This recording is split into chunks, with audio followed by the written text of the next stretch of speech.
primeira prova do dia são, são atletas que vão correr em cadeira de rodas. É uma competição dos 400 metros.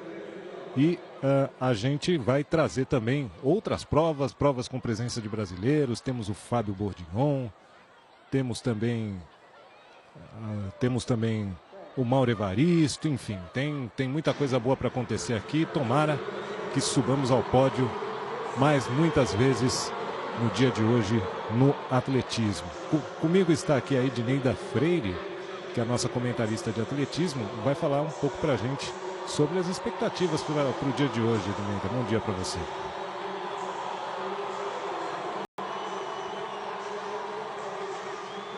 Abre o microfone, isso.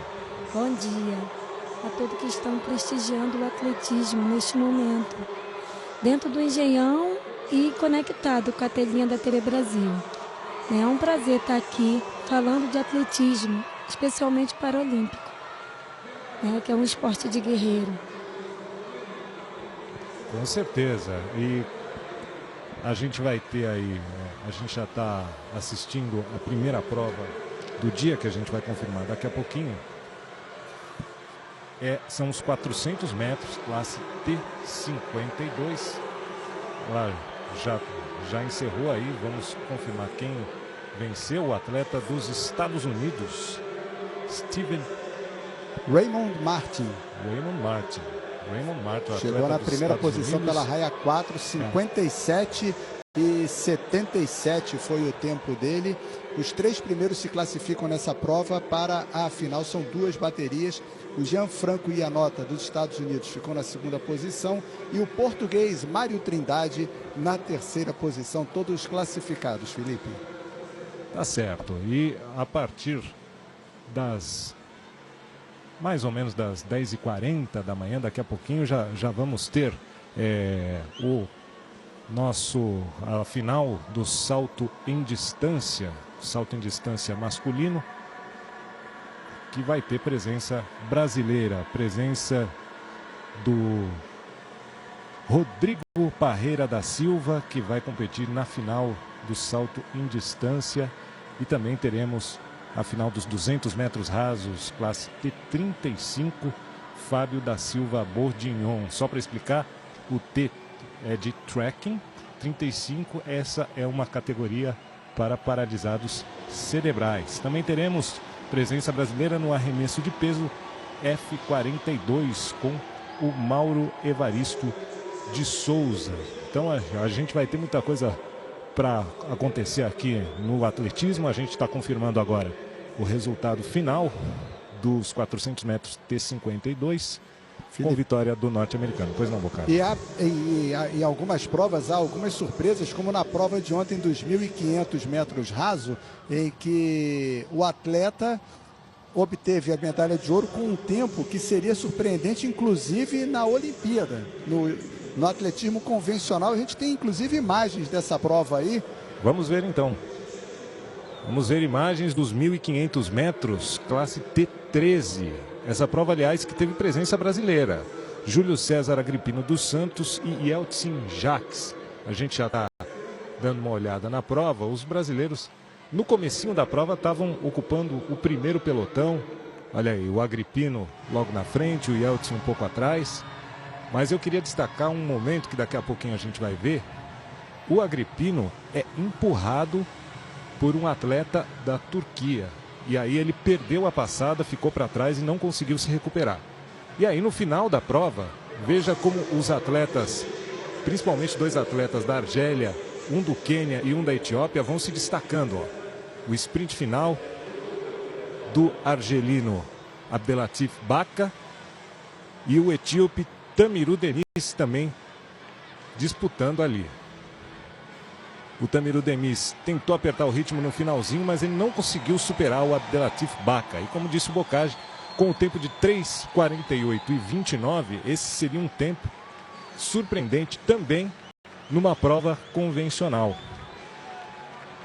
Seria medalha de ouro se ele corresse nos Jogos Olímpicos do Rio de Janeiro, com 3:48 e 29. Pois é, na Olimpíada, o Matthew Centrovitz, O norte-americano que venceu a prova nos Jogos Olímpicos marcou 3,50 e o argelino marcou 3,48 e 29. É surpreendente, né, Edneida? Eu estou aqui assistindo agora e estou imaginando o público dentro do Engenhão, a vibração, porque todo mundo que está ali sabe que a prova foi bem disputada, né? Com a chegada emocionante, e a gente fica feliz, né? Que numa Paralimpíada a gente tenha atleta que possa competir no convencional. O curioso é que o Abdelatif Baca, o melhor tempo que ele já havia marcado na carreira dele era 3,52 e 48. Ou seja, ele conseguiu reduzir em 3 segundos e 20 a melhor marca dele. Isso é muita coisa, não é? É muita coisa. É um crescimento num ciclo olímpico assim que a gente não espera, né? Quer dizer, o próprio atleta, né, se superou além do 100%, né? E é bom pra gente. E aquilo destacado pelo Felipe na prova, pelo Felipe na prova, o empurrão no brasileiro, você percebeu alguma falha, alguma irregularidade? É uma prova de toque, né? O 1.500 são provas que os atletas correm se tocando, né? E o cuidado maior no convencional é exatamente um não esbarrar no pé do outro, o que está na frente ou o que está atrás, ou tocar no outro pelas raias na hora da passagem, né? Tem um regulamento que diz onde tem a arbitragem que vai avaliar se foi intencional, se não foi intencional, né? Se foi um toque só para se proteger e passar, aí ninguém é desclassificado.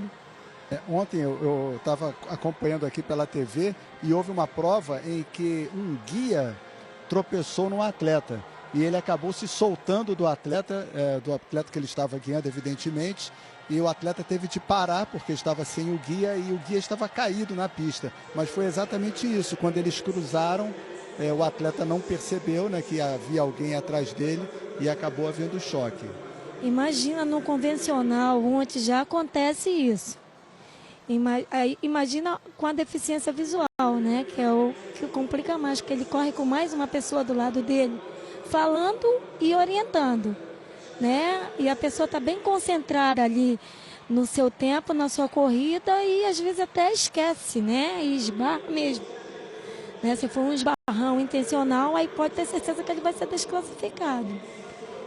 Bom, Boccaccio, eu queria ir além dessa observação a respeito da prova olímpica e da prova paralímpica. A prova paralímpica dos 1.500 T13 foi tão forte, mas tão forte, que o atleta que ganhou a medalha de ouro na prova olímpica, se competisse nessa, chegaria em 5º lugar. Porque olha só, se ele fez 3,50, o Abdelatif Baca fez 3,48, o Tamiru Demis da Etiópia, a medalha de prata, ficou só 2 décimos atrás do Abdelatif Baca.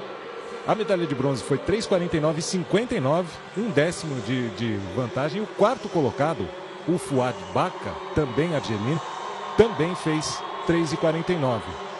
Ou seja, o terceiro e o 4º colocados fizeram tempos abaixo do medalhista de ouro da prova olímpica. Portanto, foi uma prova bem forte e o corredor da prova olímpica, se corresse essa, chegaria em 5º lugar. Bom, aí eu vou fazer uma pergunta diante dessa colocação. Será que a prova na Olimpíada foi menos exigente do que na Paralimpíada e fez com que o atleta, até de certa forma, reduzisse o seu ritmo? Isso pode acontecer? Ele não ser exigido? Ele pode não ter feito o melhor resultado dele, né? Ele treinou para um resultado e infelizmente não aconteceu na Olimpíada, né? E o Paralímpico se surpreendeu e nos surpreendeu, né? Tá aí provando, né, que não tem deficiência para uma prova de 1.500, tem treinamento, né? Tem que treinar. Muito bem, os brasileiros, Yeltsin Jacques foi 11º na prova e Júlio César Agrippino dos Santos 12º. A gente vai para dar uma paradinha, daqui a pouquinho a gente volta com mais atletismo. TV Brasil, canal das Paralimpíadas.